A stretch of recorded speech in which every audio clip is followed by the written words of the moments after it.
নমস্কার বন্ধুরা, আজকে আমি বানাচ্ছি খিচুড়ি।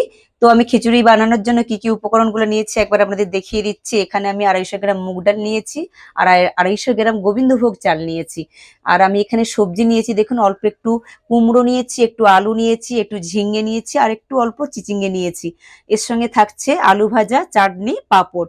আমি এই উপকরণগুলো নিয়েছি। তো আজকে আমাদের বাড়িতে খুব বৃষ্টি হচ্ছে। এই বৃষ্টির জন্য আজকে আমি ভাত না রান্না করে আজকে খিচুড়ি বানাই। চলুন আমার ভিডিওটাকে ফলো করুন।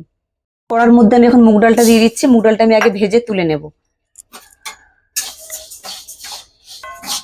দেখুন ডালটা ভাজা হয়ে গেছে, এটা আমি এখন ঢেলে রাখবো।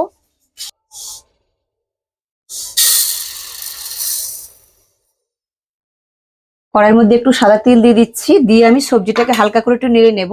যেহেতু সবজি রয়েছে না, নাহলে হালকামি গন্ধ করবে, এই জন্য হালকা একটু নেড়ে নেব। আমি এটা হালকা করে ভেজে নিয়েছি, এটা এবার আমি নামিয়ে নেব। এবার আমি চালগুলো দিয়ে দিচ্ছি, এরপর দেখুন মুগ ডালটা দিয়ে দিচ্ছি।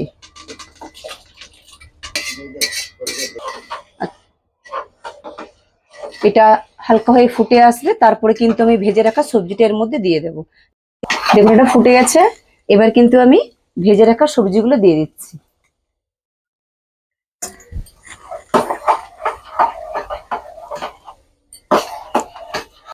আমি এখন একটু পরিমাণ মতন লবণ দিয়ে দেব।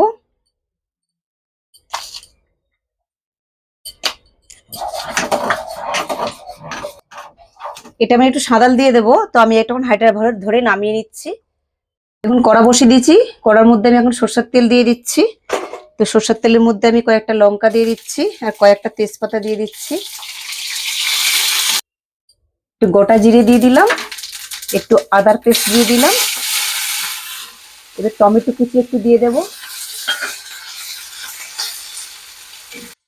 আমি ছোট চামচের 1 চামচ হলুদের গুঁড়ো দিয়ে দিচ্ছি, আর 1 চামচ জিরের গুঁড়ো দিয়ে দিলাম, আর অল্প একটু লঙ্কার গুঁড়ো দিচ্ছি।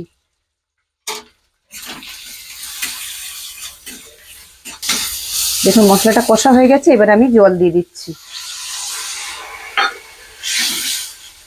এই মশলার জলটা কিন্তু আমি ওই খিচুড়ির মধ্যে দিয়ে দেবো। এক্সট্রা করে আমি খিচুড়ি এর মধ্যে তুললাম না, এই জলটা আমি খিচুড়ির মধ্যে দিয়ে দেবো। ঠিক আছে,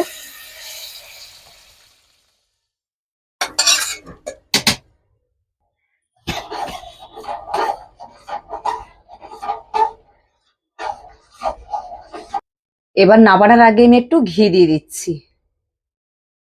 অবশ্যই নাবানোর আগে কিন্তু ঘি আর অল্প একটু মিষ্টি দিয়ে আপনারা নামিয়ে নেবেন। এটা হয়ে গেছে, এটা এবার আমি নামিয়ে নেব। প্লেটের মধ্যে সাজিয়ে দিয়েছি। অবশ্যই আমার চ্যানেলটাকে লাইক করবেন, শেয়ার করবেন, সাবস্ক্রাইব করবেন।